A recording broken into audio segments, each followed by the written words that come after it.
Oke.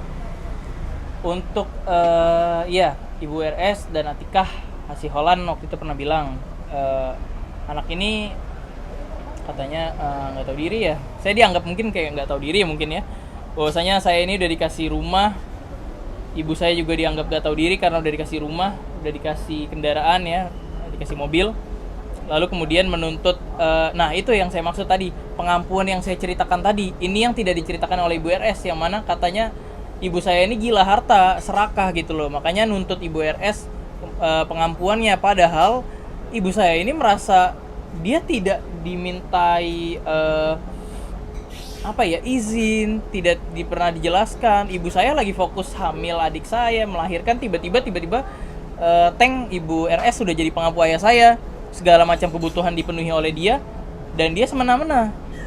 Itulah yang mengakibatkan ibu saya, jadi Ibu RS ini tidak menceritakan secara lengkap, jadi kausalitasnya atau sebab akibatnya itu tidak tergambarkan dengan jelas seperti itu. Tidak pernah diberikan keterangan dari RS tuh ibu saya tuh menggugat karena apa? Di pandangan dia ibu saya ini serakah, ibu saya ini gila harta, udah dikasih mobil, dikasih rumah. Sekarang saya jelasin gini, memang dari awal pernikahan perjodohan yang tadi saya ceritakan tahun 1998, ibu Ahmad Fahmi, kakek almarhum pewaris, itu memang sudah menjanjikan ingin memberikan rumah ya, rumah tempat tinggal untuk pasangan suami istri ibu saya dan ayah saya. Cuman waktu itu memang kami ini tinggal bersama dengan almarhum pewaris dan bersama dengan ibu dari almarhum. Jadi memang Ahmad Fahmi ini ibunya itu juga ibu saya yang ngurusin. Kita dulu nggak tinggal bareng sama RS, kita nggak tinggal serumah sama Bu RS. Awalnya kita tinggal dengan almarhum dan ibunya almarhum, itu buyut saya. Itu kita tinggal di rumah di Jalan Jatinegara Timur. Sampai dengan tahun 2000 saya lupa ya, lebih kurangnya 2006 sekitar segitulah. Itu baru kami pindah rumah, kami tinggal dengan Ibu RS saat itu, bersama dengan waktu itu masih serumah dengan Ibu Atika Siolan, waktu itu masih belum menikah, jauh kan umurnya. Waktu itu dengan anaknya Ibrahim juga, adik dari ayah saya, itu kita tinggal bersama dengan Ibu RS di rumah Jalan Kampung Melayu kecil 5 nomor 24 itu. Lalu kemudian ibu saya berinisiatif lah ketika 2011 itu mendengar dari ahli waris lain menjelaskan bahwasanya ada salah satu aset yang sudah dijual berupa saham ya kalau nggak salah ya. Itu ibu saya akhirnya meminta kepada Ibu RS bahwasanya memang itu benar, ibu saya yang meminta sendiri kepada Ibu RS untuk dibelikan rumah. Tapi yang saya tangkap seperti ini, Ibu RS kan menggambarkannya ibu saya ini nggak tahu diri ya, udah dikasih rumah, dikasih mobil. Saya jelasin teman-teman, sandang papan pangan itu tanggung jawab daripada suami.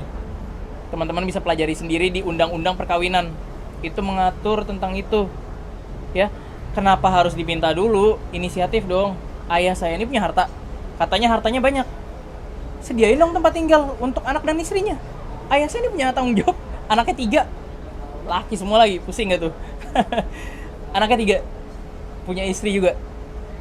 Jadi ini sebuah kewajiban bagi ayah saya, yang mana ayah saya sangat mampu melakukannya. Ini harusnya nggak perlu diminta, udah dipenuhi nggak sih? Oke. Nah ini nggak dilakukan nih sama Ibu RS selaku pengampu. Inisiatif lah ibu saya akhirnya minta. Akhirnya waktu itu kita pindah di sekitaran tahun 2012, 2011 sampai dengan 2012 baru kita pindah rumah di daerah Condet ya, Jakarta Timur. Oke, kita tinggal di perumahan itu. Lalu ada lagi untuk mobil. Jadi seperti ini saya jelasin teman-teman. Saat awal tinggal di di rumah baru di Condet saat tahun 2012 itu, posisinya saya ini kelas 5 SD. SD saya ini, sekolah saya masih di Tebet. Karena dulu saya tinggal bareng sama Ibu RS. Gak mungkin dong ibu saya harus bolak-balik tiap hari nganterin 2 anak, satu saya masih SD, SD saya di Tebet. Lalu abang saya ini masih SMP, SMP-nya di Pasar PSPT. Itu masuknya apa sih PSPT?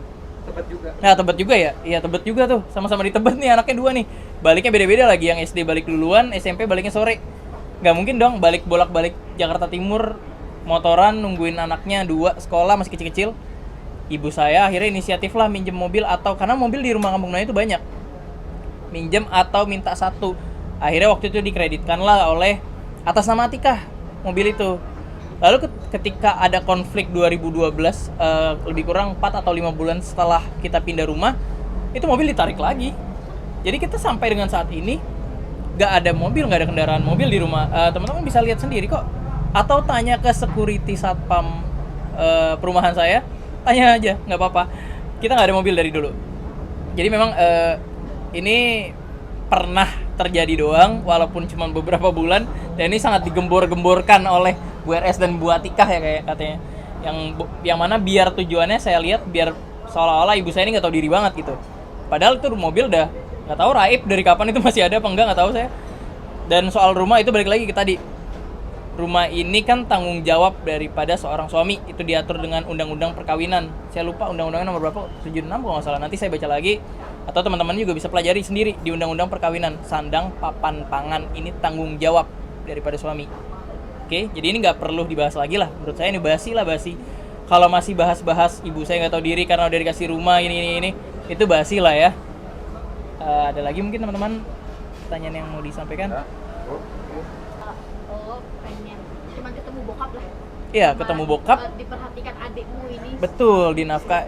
Iya, diperhatikan secara, saya potong, secara semua tadi, material, kasih sayang, dan perhatian. Ini adalah wujud dari nafkah. Jadi nafkah ini nggak seperti yang kita bayangkan aja teman-teman, duit bulanan, misalkan duit jajan, nggak itu doang. Nafkah ini kan ada nafkah lahir dan nafkah batin, ya seperti itulah. Itu perhatian juga termasuk, kasih sayang juga termasuk. Perhatikanlah, ini kan anaknya masih pada kecil-kecil. Dari tahun 2012 ayah saya dipisahkan ya, bukan ayah saya meninggalkan keluarga, saya nggak dipisahkan oleh Bu RS. Itu kan dari usia kami masih belia-belia banget. 2012 itu saya udah umur 11 tahun, abang saya 13 tahun, adik saya itu masih 2 tahun setengah. Adik saya di usia 2 tahun setengah sudah kehilangan sosok figur seorang ayah sampai dengan hari ini.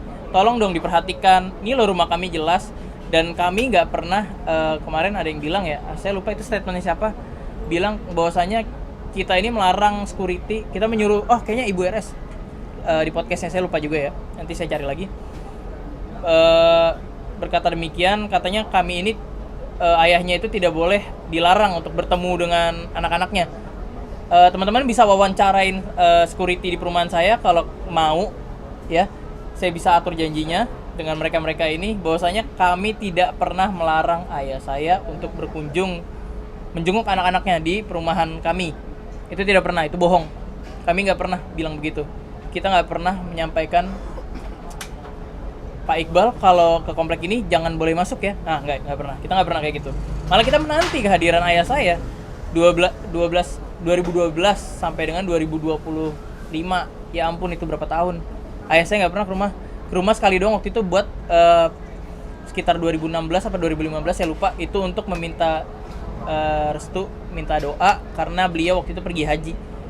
Waktu itu bersama juga dengan Ibu RS. Nah, saya pengen tanya, Ibu itu haji bisa loh. Kok anaknya masih pada dibawa, masih bayi, masih kecil-kecil, kok nggak dijenguk? Ah, itu kan yang jadi pertanyaan sebenarnya. Ibu RS ini nggak cerita sepenuhnya. Jadi ya teman-teman bisa nilai sendiri lah, bisa tangkap sendiri lah seperti itu. Berarti memang bokap sama nyokap tidak bercerai?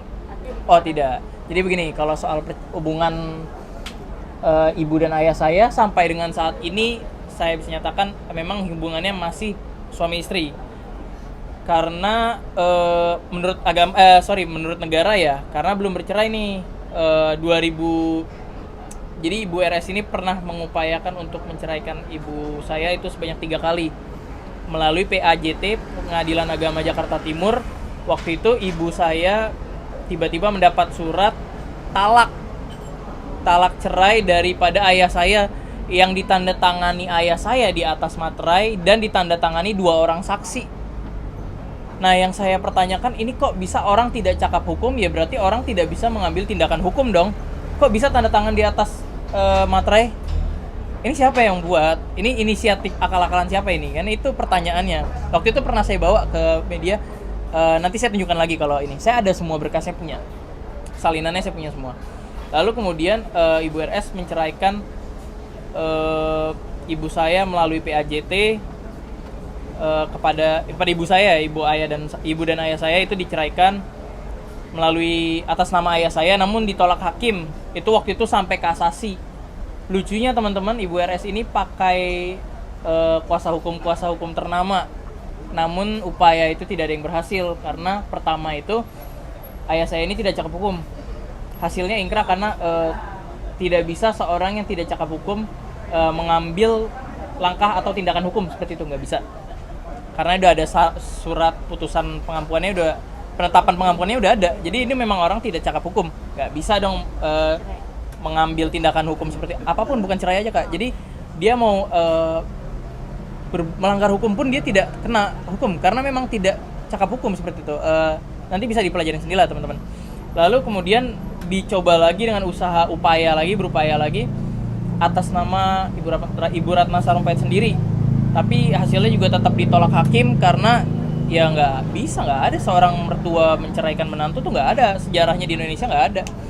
Akhirnya waktu Ibu RS juga masih mau coba lagi, itu sudah ingkrah, sudah ditolak oleh hakim sebelum berkas itu jadi karena memang keputusan dari hakim mutlak yang berhak menceraikan hanya ibu saya. Ya waktu itu ibu saya nurutin dong, kalau memang maksain banget pengen cerai, ibu saya cuma membuat tuntutan. Ibu saya minta ada kepastian hitam di atas putih bahwasanya anak-anaknya ini jelas dibiayain sampai dengan mandiri, sampai dengan dewasa semua anak-anaknya ini. Namun pihak sana keberatan katanya. Mereka beralasan nggak mau, mereka maunya semampunya. Ibu saya nggak mau kalau nggak ada jaminan seperti itu. Akhirnya ya sampai saat ini ingkrah dan memang masih suami istri sah secara negara. Kalau secara agama saya kurang paham ya, karena kan kalau agama itu kalau nggak salah saya pernah dengar kalau pisah ranjang lebih dari sekian hari atau apa bulan gitu ya kan, ada yang cerai secara apa ya? Iya nggak sih? 3 bulan ya? Dinafkahi. Itu seperti itu kan. Nah itu kan itu secara agama ya. Jadi kita ngomongin secara negara dulu. Secara negara itu masih sah suami istri seperti itu. Jadi mereka masih dengan single parent-nya.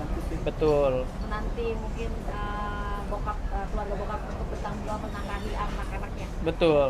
Jadi ya ibu saya masih berjuang banting tulang ya, dari kami masih kecil-kecil sampai dengan saat ini. Saya berterima kasih banyak kepada Tuhan telah memberikan seorang malaikat pelindung seperti ibu saya. Saya nggak kebayang kalau saya anak orang lain gimana nasib saya. Saya udah ditinggalin dari lama, saya udah nggak dinafkahin juga dari lama, tapi ibu saya tetap membanting tulang, tetap semangat membesarkan anak-anaknya, bahkan adik saya sampai dengan saat ini. Namun ya sekali lagi kita tetap, proses hukum tetap berjalan karena nggak bisa diginiin dong, nggak bisa didiemin dong. Ini kan ayah saya ada tanggung jawabnya. Kita tuh sebenarnya ngambil langkah hukum ini juga sebagai care kita loh. Ini loh nggak bisa kayak gini terus, ya. Bu Ratna, anakmu kan juga punya tanggung jawab, punya keluarga. Nah ini harus dinafkahi dan harus ya apa ya? Diperhatikan dong keluarganya seperti itu. Dan kita tidak pernah sekalipun berniat memenjarakan atau apa, enggak, karena kita buka jalur mediasi juga buka. Maksud saya gini loh, jadi kalau mau damai ayo, kalau enggak ya sudah ikuti proses hukum. Seperti apa kelanjutannya kita tinggal ikuti saja perkembangan daripada kepolisian seperti itu. Oke. Terima kasih Kak.